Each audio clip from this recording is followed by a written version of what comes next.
अस्सलामु अलैकुम वरहमतुल्लाहि वबरकातुहू।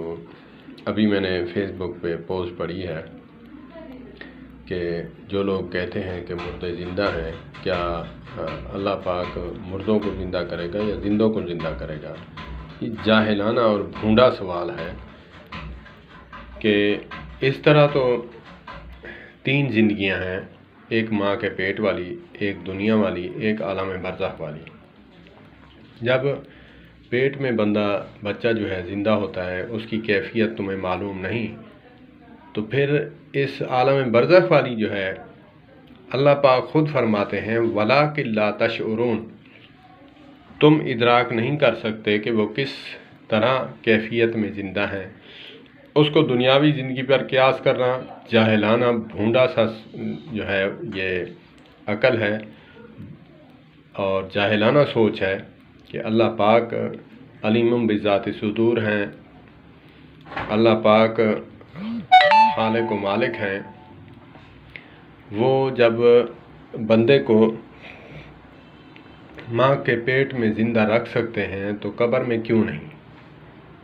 तो जाहिलाना सवाल है कि जो ये सवाल करता है उससे कब्र में जो सवाल होने हैं वो सवालों का जवाब नहीं देगा। ज़िंदा होगा तो तब देगा ना। इसमें बात उठाना कि ज़िंदा हैं या क्या हैं, बाकी बात वो है कि जो ज़िंदा हैं उनसे मदद मांगी जाए, ये तो बात गलत है। आप हदीस का इनकार करते हैं। अल्लाह के नबी सल्लल्लाहु अलैहि वसल्लम फरमाते हैं कि जब इंसान अपने वालिद को या माँ को या किसी एनिवन शख्स को, रिश्तेदार को दफना कर जाता है तो अल्लाह पाक उसको जो है गोयाई अता फरमाते हैं और कि जब वो पलटते हैं तो वो रश करता है और अल्लाह पाक फरमाते हैं कि जिनके लिए तू हराम माल कमाता रहा, उनको खिलाता रहा, तुम्हें वो दफना कर जा रहे हैं 5 गज 5 हाथ मट्टी के नीचे।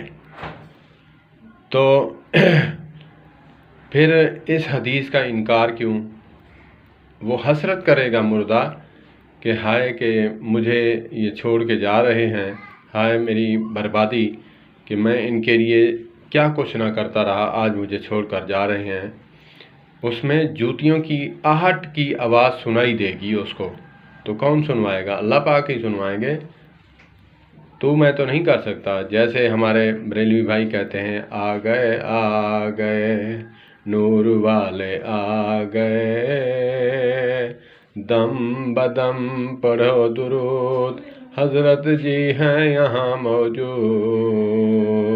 हाँ, उलमा फरमाते हैं ठीक है, बुला सकते हैं, आका हमारे आ सकते हैं। हाँ, जलसा हो, जलसे में मदऊ किए जाएँ अंबिया अलैहिमुस्सलाम और लाने वाले हों जिब्राइल अमीन अलैहिस्सलातु वस्सलाम, बुलाने वाले हों अल्लाह। तो मस्जिद अक्सा में अल्लाह पाक ने बुलवाया, हाज़री हुई, सब अंबिया ने दीदार फरमाया। हाँ बिल्कुल आ सकते हैं, बिल्कुल आ सकते हैं, लेकिन हमारे बस की बात नहीं। हाँ, दिल में तसव्वुर करके हम दरूद पाक पढ़ें कि अल्लाह के नबी सल्लल्लाहु अलैहि वसल्लम हमारे दिलों में ज़िंदा हैं, हमारे दिलों में हर वक्त जो है बसे हुए हैं। और हम तसव्वुर करते हैं कि हम जब दरूद पढ़ते हैं हजूर पाक सल्लल्लाहु अलैहि वसल्लम का हमें दीदार होता है। अल्लाह पाक दीदार नसीब फरमाए। तो इसी तरह मैं यही कहूँगा कि जाहिलाना सवाल है कि अल्लाह पाक ने फरमाया, जब एक वक्त था कि जंग के दौरान हज़रत उमर रज़ी अल्लाह ताला अन्हो भी मौजूद थे। नबी मुकर्रम सल्लल्लाहु अलैहि वसल्लम ने एक कुएं में दफनाए गए लोगों के पास खड़े होकर जो है दुआ फरमाई और उनको खिताब फरमाया मुखातिब करके। तो हज़रत उमर रज़ी अल्लाह ताला अन्हु फरमाते हैं, या रसूलल्लाह, आप इन मरे हुए लोगों को सुना रहे हैं। तो अल्लाह के नबी सल्लल्लाहु अलैहि वसल्लम ने फरमाया कि अल आना, اب وہ تم سے بھی زیادہ اچھی طرح سن رہے ہیں۔ ادھر نبی ہیں، ادھر سنوانے والے اللہ ہیں، تو ہمیں کیا تکلیف ہے؟ ہمیں کیا تکلیف ہے؟ اس میں سرے سے حدیث کا انکار کرنا ایسی بات نہیں ہے۔ افراط و تفرید کا شکار نہ ہو میرے بھائیوں، ہم افراط و تفرید کا شکار ہیں۔ وہ کہتے ہیں زندہ ہیں تو ہم سمجھتے ہیں کہ وہ زندہ ہماری طرح ہیں، ہماری سنتے بھی ہیں اور ہماری مرادیں فریادیں پوری بھی کرتے ہیں۔ نہیں بھائی نہیں، زندہ ہیں، اپنے مقام پر زندہ ہیں۔ ویسے تو کافر بھی زندہ ہے، ابو جہل بھی زندہ ہے، جب اس کو جوتیاں پڑ رہی ہیں، مارے کھا رہا ہے، زندہ ہے تو اس کو لگ رہی ہیں جوتیاں، لیکن مقام اپنا اپنا ہے۔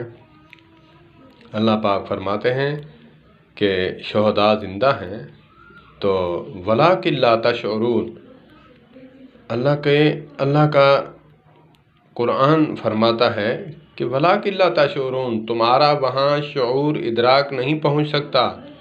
کیسے زندہ ہیں؟ جیسے ہم بیٹھے ہیں، دنیاوی زندگی ہے، کیا ہے؟ پھر عقل کے گھوڑے دوڑانا جاہلانہ بات ہے۔